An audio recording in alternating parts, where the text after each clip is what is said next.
بسم اللہ الرحمن الرحیم۔ اللہ پاک نے قرآن شریف کے آخری پارے کی سورۃ بروج میں ایک نہایت اہم اور عبرتناک واقعہ بیان کیا ہے، جس کی تفصیل ہمیں صحیح مسلم جلد سوم حدیث نمبر 3010 پر ملتی ہے۔ اس کے علاوہ یہ واقعہ حدیث اور تفسیروں کی تمام کتابوں میں صحیح اسناد کے ساتھ درج ہے۔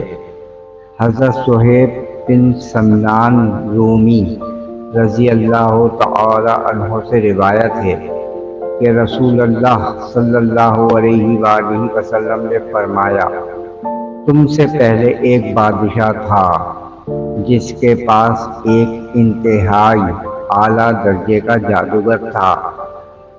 وہ جادوگر بادشاہ کا خواب مشیر تھا۔ بادشاہ ہر فیصلے میں اپنے اس جادوگر کو شامل ضرور کرتا۔ یہ بات یہ لوگوں کو اپنی عبادت پر مجبور کرتا تھا۔ جو یہ نہ مانتا اسے مار دیا جاتا۔ اس زمانے میں چونکہ مذہب عیسیٰ علیہ السلام ہی دین حق تھا، اسی لیے عیسائیوں نے یمن کا علاقہ چھوڑنا شروع کر دیا۔ مورخین نے اس یمن کے بادشاہ کا نام ذو نواس لکھا ہے۔ خیر، حدیث میں حضور صلی اللہ علیہ وآلہ وسلم نے فرمایا کہ جب بادشاہ ذو نواس کا یہ خاص جادوگر بوڑھا ہو گیا تو اس نے بادشاہ سے کہا، اب میں بوڑھا ہو گیا ہوں اور بیمار رہتا ہوں، روزانہ دربار میں حاضر نہیں ہو سکتا، آپ میرے گھر پر کسی لڑکے کو بھیج دیں کہ جس کو میں اپنا جادو سکھا دوں، تاکہ آپ کے دربار کے لیے وہ لڑکا ایک بڑا جادوگر بن کر آپ کے کام آ سکے۔ بادشاہ نے قابل اور پڑھے لکھے لڑکے کو چنا اور جادوگر کے پاس بھیج دیا۔ اب وہ لڑکا، جس کا نام عبداللہ بن تامر تھا، وہ روزانہ کچھ سفر کر کے جادوگر کے گھر جاتا اور سارا دن جادو سیکھنے کے بعد شام کو اپنے گھر واپس آ جاتا۔ اس لڑکے عبداللہ اور جادوگر کے گھر کے راستے میں ایک راہب کی عبادت گاہ بھی تھی۔ ایک دن لڑکا جب شام کو گھر جانے لگا تو وہ لڑکا عیسائی راہب کے پاس گیا اور اس کی باتیں سننے لگا۔ لڑکے کو اس راہب کی باتیں بہت پسند آئیں۔ اب لڑکے نے روزانہ صبح آتے وقت اور شام کو جاتے وقت کے راہب کے پاس بیٹھنا شروع کر دیا۔ ایک دفعہ وہ لڑکا عبداللہ شام کے وقت اپنے گھر جا رہا تھا کہ راستے میں شیر آ گیا۔ شیر نے راستہ روک لیا۔ سب گاؤں والے بھی اکٹھے ہو گئے۔ حدیث پاک کے الفاظ ہیں کہ لڑکے عبداللہ نے سوچا کہ آج تو میں یہ فیصلہ کر کے ہی رہوں گا، راہب اور جادوگر دونوں میں سے کون سچا ہے۔ اس نے پتھر اٹھایا اور کہنے لگا، اے اللہ، اگر راہب کا معاملہ میرے لیے بہتر ہے تو اس پتھر سے یہ جانور مر جائے۔ پھر اس نے جانور کو پتھر سے مارا تو وہ جانور مر گیا اور لوگ گزرنے لگے۔ لڑکے نے جان لیا کہ معاملہ جادوگر کے بالمقابل اس کے حق میں بہتر ہے۔ پھر لڑکے نے راہ کو خبر دی تو راہب نے اس لڑکے سے کہا کہ آج تو مجھ سے افضل ہو گیا ہے، یقیناً تیرا رتبہ اللہ پاک کی بارگاہ میں بلند ہو گیا اور بہت جلد اب تو آزمایا جائے گا، اور جب تو آزمایا جائے تو بادشاہ کے سامنے میرا نام مت لینا، کیونکہ بادشاہ عیسائیوں کے سخت خلاف تھا، مگر وہ بادشاہ پر ایمان لاتے تو انہیں قتل کروا دیتا ہے۔ وہ لڑکا ایک نہایت عبادت گزار اور اللہ کا سچا بندہ بن گیا۔ حضرت صہیب مزید روایت کرتے ہیں کہ رسول اللہ صلی اللہ علیہ وسلم نے فرمایا کہ وہ اس قدر اللہ کی بارگاہ میں مقبول ہو گیا کہ وہ مادر زاد اندھوں اور کوڑ کے مریضوں کو ٹھیک کرنے لگا۔ اسی دوران بادشاہ کا ایک وزیر اندھا تھا۔ اس نے جب اس لڑکے عبداللہ کے بارے میں سنا تو بے شمار تحائف لے کر اس لڑکے کے پاس پہنچا کہ مجھے بھی بینائی دے دو۔ اس لڑکے نے کہا میں تو کسی کو شفا نہیں دے سکتا، شفا تو اللہ تعالیٰ دیتا ہے۔ اگر تم اللہ پر ایمان لے آئے ہو تو میں اللہ تعالیٰ سے دعا کروں گا کہ وہ تمہیں شفا دے دے۔ اور پھر وہ وزیر اللہ پر ایمان لے آئے اور لڑکے کی دعا سے اس کی بینائی واپس آ گئی۔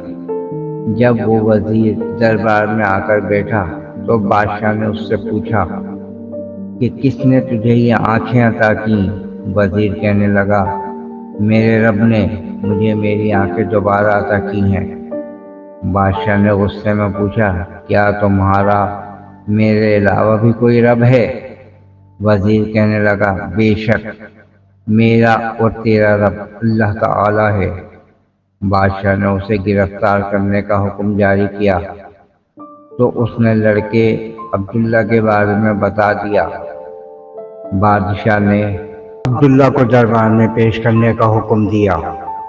جب عبداللہ آیا تو بادشاہ بہت خوش ہوا اور کہنے لگا اے بیٹے تو نے بہت اچھا جادو سیکھا کہ تم اندھوں اور کوڑ کے مریضوں کو بھی ٹھیک کرنے لگے ہو۔ لڑکے نے کہا میں تو کسی کو شفا نہیں دیتا بلکہ وہ تو میرا اللہ ہے جو میری دعا قبول فرماتا ہے۔ بادشاہ نے اسے بھی گرفتار کروایا اور جب اس سے پوچھا کہ میں نے تمہیں جادو سیکھنے بھیجا تھا تو نے یہ علم کہاں سے سیکھا؟ تو اس لڑکے نے راہب کا نام بتا دیا۔ بادشاہ نے اس راہب کو بھی گرفتار کروایا اور راہب کو حکم دیا مجھ پر ایمان لے آ یا نہیں تو تجھے قتل کر دیا جائے گا۔ جب راہب نہ مانے تو بادشاہ نے آرا منگوایا اور راہب کے سر پر مانگ کی جگہ پر رکھ کر اس کے جسم کے 2 حصے کروا دیے۔ اس کے بعد وزیر کو لایا گیا اور اس کے بھی 2 ٹکڑے کر دیے گئے۔ اس کے بعد بادشاہ نے عبداللہ کو پیش کرنے کا حکم دیا جسے اس نے جادو سیکھنے بھیجا تھا۔ وہ آیا تو اس سے بھی یہی کہا گیا کہ اپنے مذہب سے گر جا۔ اس نے بھی انکار کیا تو بادشاہ نے اس لڑکے کو اپنے کچھ ساتھیوں کے حوالے کیا کہ فلاں پہاڑ پر لے جاؤ اور اسے اس پہاڑی کی چوٹی پر چڑھاؤ، اور اگر یہ اپنے مذہب سے پھر جائے تو اسے چھوڑ دینا، اور اگر انکار کر دے تو اسے پہاڑ کی چوٹی سے نیچے پھینک دینا۔ چنانچہ بادشاہ کے ساتھی اس لڑکے کو پہاڑ کی چوٹی پر لے گئے تو اس لڑکے نے کہا اے اللہ بے شک تو ہی کافی ہے، مجھے ان سے کسی طرح بچا لے۔ بس اس دعا کے فوراً بعد زلزلہ آیا اور بادشاہ کے سارے ساتھی مارے گئے اور لڑکا دوبارہ بادشاہ کے دربار میں پہنچ گیا۔ لڑکے سے جب بادشاہ نے پوچھا کہ تو کیسے بچا تو اس نے بتایا مجھے میرے اللہ نے ان سب سے بچا لیا۔ بادشاہ نے پھر اپنے فوجیوں کی ایک کشتی روانہ کی، سمندر میں اس لڑکے کو لے جا کر پھینک آؤ۔ جب کشتی چلی تو لڑکے نے پھر اللہ پاک سے دعا کی اے اللہ بے شک تو ہی میرے لیے کافی ہے، مجھے ان سے کسی طرح بچا لے۔ بس فوراً سمندری طوفان آیا اور کشتی الٹ گئی، سب کے سب فوجی مارے گئے، لیکن لڑکا محفوظ رہا اور کسی طرح کنارے پر پہنچ گیا اور سیدھا بادشاہ کے دربار میں پہنچ گیا۔ بادشاہ دیکھ کر گھبرا گیا کہ آخر اس لڑکے کو کیسے قتل کیا جائے۔ چنانچہ لڑکا خود بولا کہ مجھے صرف تم میرے بتائے ہوئے طریقے سے قتل کر سکتے ہو۔ بادشاہ نے کہا کہ ایسا کون سا طریقہ ہے؟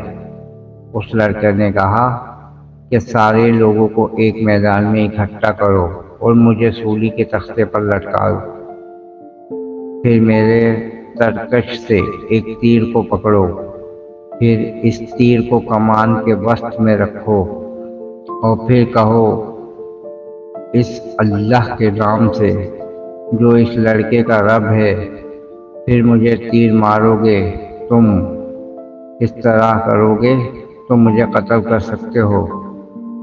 بادشاہ نے لوگوں کو ایک میدان میں اکٹھا کیا، اس لڑکے کو سولی کے تختے پر لٹکا دیا، پھر اس کے ترکش میں سے ایک تیر نکالا اور پھر اس تیر کو کمان کے بیچ میں رکھ کر کہا اللہ کے نام سے جو اس لڑکے کا رب ہے، پھر وہ تیر اس لڑکے کو مارا تو وہ تیر اس لڑکے کی کنپٹی میں جا گھسا، تو لڑکے نے اپنا ہاتھ تیر لگنے والی جگہ پر رکھا اور مر گیا۔